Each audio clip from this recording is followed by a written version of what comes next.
How are you doing today? All right. I'm just gonna take a look inside. Looks like there's something stuck in here. Pense em todas as regras que você conhece sobre fantasmas e demônios no cinema, porque geralmente o esquema é o mesmo, eles assombram uma casa, a família sofre, um exorcista entra na casa, o demônio é expulso de volta para o inferno e vida que segue. Mas existe uma franquia que pegou essa regra, rasgou em pedaços e jogou no esquecimento eterno.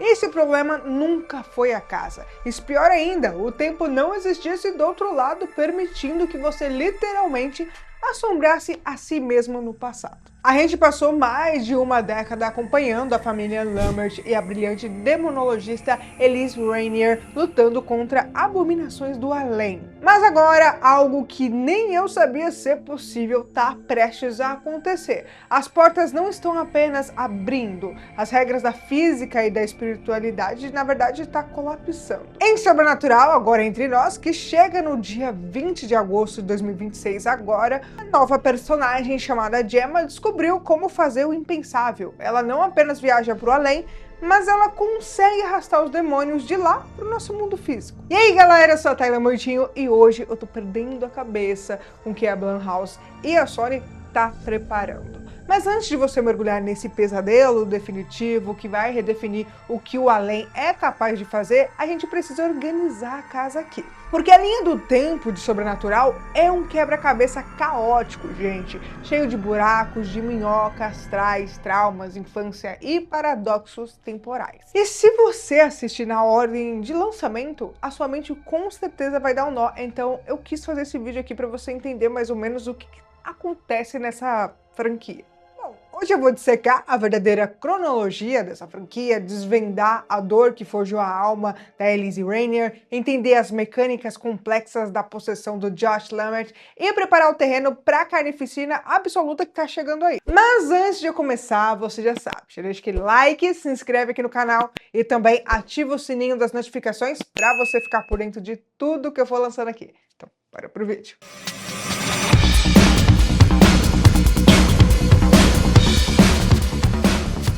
A grande questão, eu quase derrubei meu controle, gente, de novo. A grande questão de Sobrenatural não é apenas a presença de espíritos malignos, mas a própria natureza da dimensão de onde eles vêm. O além não é um purgatório comum, ele é um oceano escuro e infinito que existe paralelamente ao nosso mundo, mas onde o tempo e o espaço não funcionam de forma linear. Quando você dorme, o seu corpo físico fica vulnerável. Se você for um viajante astral, digamos assim, a sua consciência levanta e caminha por esse oceano. O problema central da franquia é a analogia do mergulhador. Pensa no além como o fundo do mar. Quanto mais fundo você nada, mais escuras e esmagadoras as águas se tornam. E se você descer demais, além das almas perdidas comuns, você encontra os predadores abissais. Entidades puramente demoníacas, desprovidas de humanidade, que não querem apenas assustar, elas querem a sua roupa de mergulho, o seu corpo vivo. A nossa jornada cronológica começa com Sobrenatural, capítulo 3 de 2015. Embora não tenha sido dirigido pelo James Wan, é o filme mais melancólico de todos. Primeiro eu vou falar desses aqui, tá, gente? A partir de 2015, mas depois eu vou voltar do James Wan, tá? Ele dirigiu apenas os 2 primeiros longas da saga, mas ele acabou participando do terceiro como produtor. Ele nos apresenta o marco zero da Elise Rainier que a gente conhece. Ela está destruída pelo luto após o suicídio do marido. A Elise abandonou seus dons psíquicos e vive reclusa. Ela está longe da guerreira implacável que enfrentaria o demônio do rosto vermelho. A jovem Queen Brenner, sofrendo pela morte da mãe, bate à sua porta e a Elise tenta avisar. O reino espiritual é um rádio. Quando você tenta sintonizar uma frequência específica para falar com um ente querido na escuridão, outras coisas sádicas e famintas, escutam o seu chamado. Queen ignora o aviso e acaba atraindo o homem que não consegue respirar, também chamado de demônio ofegante. É uma entidade que quase devora sua alma e a deixa acamada. O fascínio nesse começo é ver como o trio principal se formou. A gente tem a introdução do Speaks, eu acho que é assim que fala, e do Tucker, que nesse ponto da cronologia não passam de charlatões com equipamentos caça-fantasma que nunca tinham visto um fantasma de verdade. E é a união com a Elise para salvar a Queen que reacende a faísca na vida dela. Ao derrotar a entidade e salvar a garota com a ajuda crucial do espírito da mãe da Queen, a Elise encontra um novo propósito nisso tudo. Ela não vai mais lutar apenas para se defender, ela vai fazer disso uma guerra. Mas o filme termina com um gancho aterrorizante que assim, gente, eu ia falar me caguei. E realmente, eu me caguei nessa cena. Não tem como falar que eu não senti medo. Eu realmente senti medo. Se eu falasse que não, eu ia estar mentindo pra vocês. Eu fiquei com medo dessa cena. Enfim, em sua casa, a câmera se move sorrateiramente, o cachorro late e de relance a gente vê o demônio do rosto vermelho atrás da Elise. É a declaração de que nós sabemos que você voltou e a gente tá caçando você. Mergulhando mais fundo no trauma, a gente chega em Sobrenatural, A Última Chave, de 2018. Esse filme é divisível entre os fãs, tá? Mas é a peça fundamental para a gente compreender a psique da Elise Rainier. Ele nos transporta para 1953 em Five Keys, no Novo México, revelando que a dor da Elise não começou com a perda do marido, mas muito antes na mão do próprio pai, o Gerald. O Gerald trabalhava como executor penitenciário, um homem que vivia de matar. Ao descobrir o dom da filha, de se comunicar com os mortos, ele tenta literalmente espancar o dom dela para fora. O horror psicológico aqui é tão denso quanto o sobrenatural. O trauma abusivo cria rachaduras na alma, e são por essas rachaduras que os piores demônios entram. Ao ser trancada no porão pelo pai, a jovem Elise é manipulada por uma voz atrás daquela porta vermelha que aterrorizou muita gente em Sobrenatural. Ela abre e acaba liberando o Keyface, um demônio que manipula ódio e sofrimento e que rapidamente acaba eliminando a mãe dela. Anos depois, a Elise de adulta é forçada a retornar para essa mesma casa. Aqui a análise da narrativa fica incrivelmente sombria. O roteiro funde a natureza demoníaca do além com a crueldade humana real. Ela descobre que seu pai e os subsequentes donos da casa não eram apenas vítimas de assombrações. Sob a influência do Keyface, eles sequestravam e mantinham mulheres em cativeiro em uma sala secreta. A genialidade sombria do roteiro do Lee Whannell se destaca ao mostrar que o sobrenatural muitas vezes age como um maestro para a depravação humana. Enquanto a Elise enfrenta o Keyface no além, acompanhada por suas sobrinhas que também herdaram o dom, ela tem a chance de se vingar do espírito do pai opressor. Mas a grande lição do universo sobrenatural é revelada. Ódio e vingança alimentam os demônios. Se render à raiva é entregar a chave da sua alma. A Elise escolhe o perdão e o desapego, negando ao Keyface o seu poder, permitindo que o espírito da sua mãe a salve.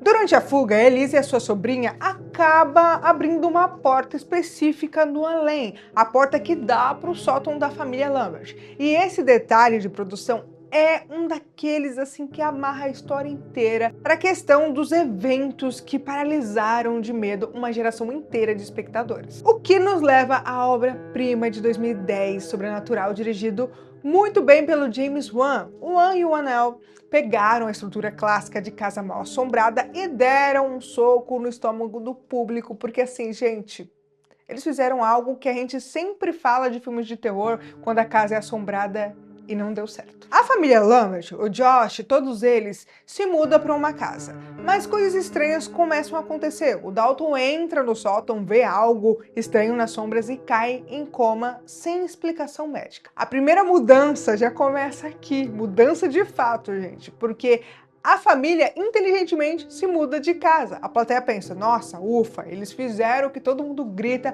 para os personagens fazerem. Mas assim, gente, tudo muda, tá? Por quê? Porque a icônica frase que a Ellie solta na história muda tudo. Não é a casa que está assombrada, é o seu filho. E aí a gente descobre as regras da viagem astral. O Dalton não está em coma, ele viajou tão longe do corpo físico que se perdeu. E agora sua carne vazia é o troféu disputado por todas as almas penadas lá do além. Mas a pior ameaça é o demônio do rosto vermelho, a mesma entidade que estava espreitando a Elise lá no final do capítulo 3. Wan é o diretor que entende a anatomia da tensão. Ele não satura o filme com cortes rápidos ou som alto barato. Ele coloca entidades bizarras no fundo das cenas, fora de foco, caminhando à luz do dia. A revelação de que o Josh, interpretado pelo Patrick Wilson, também possui o dom e reprimiu as suas memórias por conta da sua própria perseguidora, a aterrorizante noiva de preto, eleva a atenção.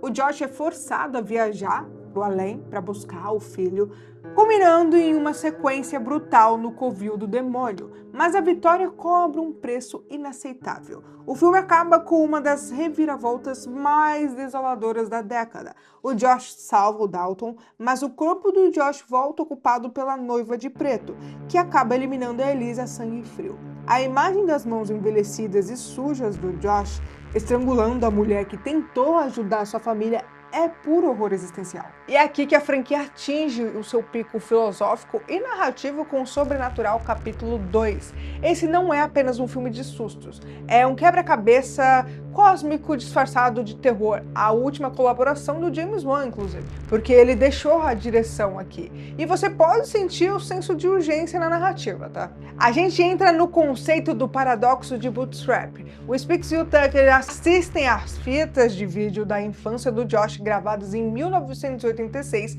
e no canto da fita eles notam algo estranho, uma silhueta do Josh adulto. E como isso é possível? Porque o além não é apenas a negação do espaço, é a negação do tempo também. Passado, presente e futuro existem simultaneamente naquele vazio preto. O verdadeiro Josh, lutando para voltar no seu corpo, tenta desesperadamente avisar o seu eu do passado, se tornando ironicamente um fantasma da sua própria infância. Enquanto isso, a lá profundo da noiva de preto é desenterrada, ele era o Parker Crane, um serial killer severamente abusivo psicologicamente na infância pela sua mãe, a Michelle, que o forçava a viver como uma garota. Mesmo no pós-morte, o espírito submisso do Parker é esmagado pelo domínio eterno da mãe, a mulher de branco. Ele fixou a sua obsessão no Josh durante décadas, esperando a chance de parasitar a vida perfeita que ele nunca teve. A batalha não é mais apenas sobre possessão, é sobre quebrar os ciclos ruins. Avançando quase 10 anos depois da repressão de memórias, em Sobrenatural, a Porta Vermelha, de 2023, apresenta as consequências reais do trauma reprimido. Dirigido pelo próprio Patrick Wilson, o tom muda para um drama psicológico focado no esfacelamento da relação pai e filho. O nevoeiro cerebral do Josh e o distanciamento do adolescente Dalton, agora da faculdade de artes, são sintomas da violência psíquica que eles sofreram. A arte se torna a chave aqui. Ao ser instruído a pintar a partir do seu subconsciente, o Dalton desenha a Porta Vermelha. As barreiras desabam, os dois percebem através dos caminhos separados, o Dalton no além, o Josh investigando o suicídio misterioso do seu pai biológico, a amarga verdade do seu legado amaldiçoado. O Dalton entende que o monstro que quase matou a família anos atrás não era o seu pai, mas o parasita que o controlava. É uma reconciliação dolorosa que termina com o Dalton pintando a Porta Vermelha para fechá-la, encerrando aparentemente o ciclo sombrio dos Lamberts e prendendo o demônio. Mas as entidades do além não respeitam tintas nem fechaduras e a paciência de Hollywood é mais curta que a eternidade. E assim, gente, a gente chega no ápice absoluto de toda essa análise e também no futuro da franquia. O que torna o Sobrenatural Agora Entre Nós, de 2026, dirigido pelo Jacob Chase, a reviravolta mais letal de todos os filmes. O trailer oficial, que explodiu no CinemaCon e promete atormentar os nossos cinemas agora, em agosto de 2026, dita o tom perfeitamente. O Patrick Wilson e a Rose Byrne saíram de cena e os Lamberts estão vivos. O foco agora é a Gemma, interpretada pela Amelia Eve, e ela quebra a principal regra de sobrevivência do universo criado pelo James Wan. Até agora a dinâmica era: a humana é presa no além e o demônio usa o corpo vazio para entrar no mundo real. Uma troca exata de matéria espiritual, mas a Gemma, uma mãe solteira, descobrindo seus próprios poderes astrais extremos, cria um curto-circuito cósmico. Ela não precisa fazer a troca. A lore expandida revela que a Gemma é capaz de agarrar fantasmas e demônios, seres puramente metafísicos, e literalmente arrastá-los fisicamente do além para o nosso mundo dos vivos, sem que eles precisem possuir alguém. E pensem no peso dessa informação. A Elise, através de mensagens do além, tenta avisar desesperadamente que quando eles perceberem o que você pode fazer, o nosso mundo vai se tornar o parque dele. O demônio não está mais limitado à fragilidade de um corpo possuído da carne e osso, que pode levar um tiro ou uma machadada. Se um predador abissal do além caminhar fisicamente na nossa realidade sem as limitações humanas, as chances de sobrevivência caem a zero. A velha tática de hipnotizar e esquecer não vai mais funcionar quando a aberração estiver de pé no meio da sua sala de estar. A verdade nua e crua é que o sobrenatural sobreviveu ao teste do tempo, não apenas por conta de maquiagens assustadoras ou da música sinistra. A franquia prosperou porque ancorou o horror no desespero humano real. Desde a tristeza profunda da Elise lidando com a violência doméstica, até o medo do Josh de herdar os demônios da linhagem genética. Cada entidade fantasmagórica é um espelho para a dor humana. Mas com esse filme chegando agora, toda a alegria acabou. O perigo não é mais psicológico ou restrito aos confins da mente durante o sono. A barreira entre o inferno pessoal do além e a nossa realidade coletiva foi dilacerada. Se os demônios não precisam mais de permissão para invadir as nossas casas, o que ou quem vai ser capaz de expulsá-los? E se você curtiu esse vídeo falando sobre toda essa franquia de sobrenatural, não esquece de deixar aquele like, que faz muita diferença aqui no canal. Comenta qualquer coisa, um oi, um emoji, tudo ajuda aqui, gente. Toda ajuda é bem-vinda, porque olha, vou falar, dá um trabalho editar, fazer tudo certinho pra vocês, reassistir os filmes, e ainda tem coisa que às vezes a gente esquece. Então, já ajuda aí, que é muito importante. E não esquece de ativar o sininho das notificações para você ficar por dentro e se inscrever, obviamente, que é muito importante. E olha, se você quiser dar aquela ajuda extra aqui no canal, vira membro, além de você ter um selo especial nos comentários e lives, o seu nome pode aparecer aqui nos próximos vídeos, dependendo do nível aqui no canal, e você ainda assiste tudo em primeira mão. Não sai daí porque tem mais conteúdo insano esperando por você. É só clicar no vídeo, vai estar aparecendo aí na tela agora. E bom, por hoje é isso. Grande abraço e até o próximo vídeo.